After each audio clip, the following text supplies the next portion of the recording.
Assalamualaikum warahmatullahi wabarakatuh.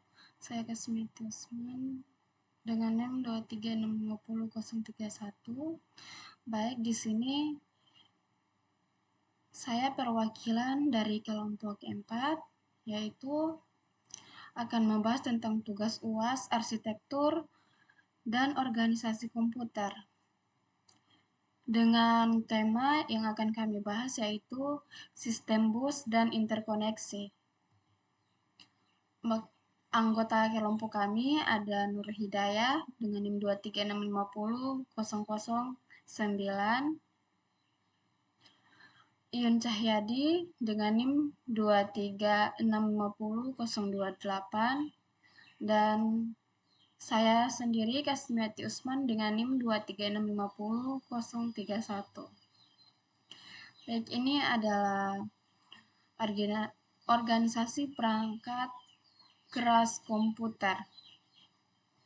Ada monitor, keyboard, floppy disk drive, hard disk, CPU, memori, video controller, keyboard controller, floppy disk controller, hard disk controller, bus. Ya, ini juga pertama dari register. Dapat dilihat di sini. Selanjutnya, sistem komputer terdiri dari beberapa komponen utama seperti yang sudah kita lihat tadi. Ada CPU, memori, dan I/O.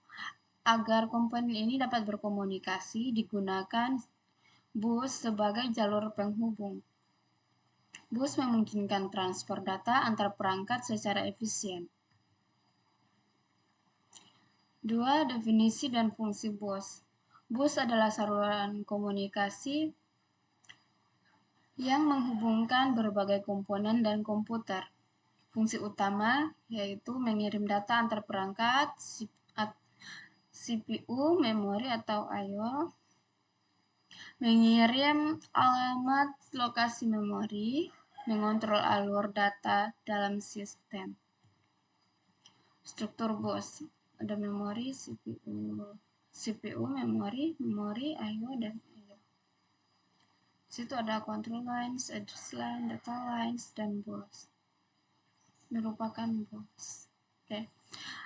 Pada setiap mikroprosesor atau CPU, selalu terdapat 3 sistem bus dasar yaitu databus atau bidirectional, ada address bus atau unidirectional, control lines atau unidirectional. Baik, databus ada 1 sebagai sarana pengikut databus, yaitu sebagai sarana pengangkut data antara CPU dan komponen pendukungnya. 2. Jumlah databus menyatakan lebar jejak data pada CPU atau jumlah data bit instruksi yang mampu diambil per satuan waktu. 3. Databus biasanya digunakan sebagai taksonomi dari mikroprosesor yang bersangkutan. Selanjutnya, address bus. 1. Sebagai sarana pembawa alamat dari mikroprosesor ke komponen pendukungnya. 2. Komponen pendukung di dalam sistem komputer harus mempunyai alamat yang unique. Jumlah dari address bus menyatakan jumlah komponen pendukung yang mampu dialamati oleh mikroprosesor yang bersangkutan. Selanjutnya, control bus sebagai sarana pembawa signal kontrol antara mikroprosesor dan peralatan pendukung di dalam kesinambungan komunikasi antara bagian pada sistem komputer tersebut. Baik, materi selanjutnya akan dibawakan oleh teman saya yaitu Iyun Cahyadi. Baik, saya Iyun Cahyadi dengan NIM 236500028. Di sini saya akan membahas tentang jenis-jenis transfer data, yaitu ada CPU, memori, A-data dapat dipindahkan dari CPU ke memori atau dari memori ke CPU. 2. CPU I atau O. Data dapat dipindahkan ke atau dari dunia luar dengan pemindahan antara CPU dan modul. 3. Pengolahan data ACPU dapat membentuk sejumlah operasi aritmetik atau logika atau logik terhadap data. 4. Kontrol A CPU dapat membentuk urutan eksekusi. Jadi dia jenis-jenisnya itu ada CPU memori data, CPU I garis miring O, sama pengolahan data ACPU dan kontrol A CPU. Kita masuk di kontrol bus meliputi. Transfer ACK menunjukkan data telah diterima dari bus atau data telah ditempatkan pada bus. Memory write memerintahkan data pada bus akan dituliskan ke dalam lokasi alamat. Memory read memerintahkan data dari lokasi alamat ditempatkan pada bus data. I atau garis miring O write memerintahkan data pada bus dikirim ke lokasi port I garis miring O. I garis miring O read memerintahkan data dari port ditempatkan pada bus data. Bus request menunjukkan bahwa modul memerlukan kontrol bus. Bus grant menunjukkan modul yang melakukan request telah diberi hak mengontrol bus. Interrupt request menandakan adanya penangguhan interupsi dari modul. Interrupt ACK menunjukkan penangguhan interupsi telah diketahui CPU. Slot atau kontrol untuk sinkronisasi operasi antar modul. Reset digunakan untuk menginisialisasi seluruh modul.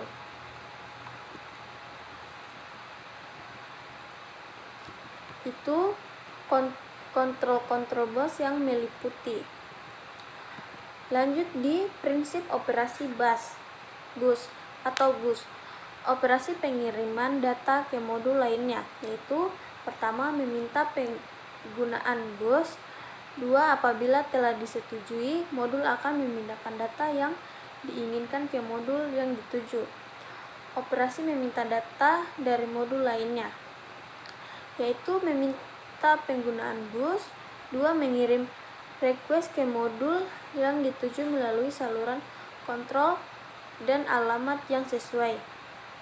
3. Menunggu modul yang dituju mengirimkan data yang diinginkan. Itulah mungkin penjelasan dari saya. Selanjutnya yang akan dijelaskan yaitu Nur Hidayah.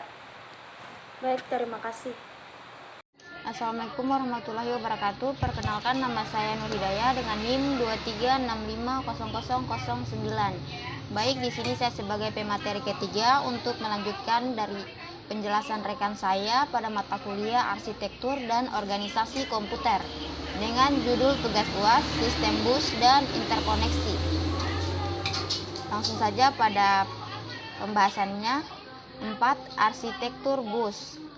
1. Bus tunggal atau single bus. Yang pertama itu ada semua komponen berbagi satu jalur bus. Yang kemudian ada murah tetapi dapat menyebabkan bottleneck atau yang kedua ada bus ganda atau multiple bus. Dia memisahkan bus untuk CPU, memori, dan I/O. Lebih cepat tetapi lebih kompleks dan mahal. Yang kelima ada struktur interkoneksi. Struktur interkoneksi mengacu pada bagaimana bus diatur dan dihubungkan. Tipe interkoneksi utama yaitu struktur bus, menggunakan satu jalur bersama untuk semua perangkat. Yang kedua, struktur point to point. Setiap perangkat memiliki jalur khusus. Yang ketiga ada struktur cross-based switch atau memungkinkan komunikasi langsung antar perangkat tanpa konflik. Lanjut yang keenam, ada standar bus dalam komputer. Dia yang pertama PCI atau Peripheral Component Interconnect. Dia digunakan untuk kartu ekspansi seperti VGA dan LAN. Yang kedua ada ISA atau Industry Standard Architecture. Dia bus lama yang sudah jarang digunakan. Terus yang ketiga ada AGP atau AGP. Dia digunakan untuk kartu grafis atau sekarang diganti PCIe. Terus yang keempat ada USB atau Universal Serial Bus. Dia standar modern untuk koneksi internal. Yang terakhir ada SATA atau Serial ATA. Dia bus untuk hard disk dan SSD. Thunderbolt atau PCA, bus kecepatan tinggi untuk perangkat modern. Yang ketujuh ada kinerja bus dan faktor yang mempengaruhi. Yang pertama itu ada lebar bus, dia lebih banyak bit, memungkinkan lebih banyak data dikirim dalam satu siklus. Yang kemudian frekuensi bus atau clock speed, dia kecepatan sinkronisasi data atau diukur dalam MHz atau DHz. Kemudian ada latensi bus, dia waktu tanda dalam pengiriman data. Terus yang terakhir ada teknologi bus atau PCA, lebih cepat daripada PC, konvensional karena menggunakan multiple lanes. Yang terakhir itu kesimpulan. Bus adalah komponen penting dalam sistem komputer yang memungkinkan komunikasi antar perangkat. Berbagai jenis bus memiliki peran yang berbeda dalam mengatur aliran data. Standar bus terus berkembang untuk meningkatkan kecepatan dan efisiensi komunikasi dalam sistem komputer. Oke, mungkin itu saja penjelasan saya mengenai tugas UAS kami dengan judul Sistem Bus dan Interkoneksi. Lebih dan kurangnya mohon dimaafkan. Wabillahi taufiq wal hidayah. Wassalamualaikum warahmatullahi wabarakatuh.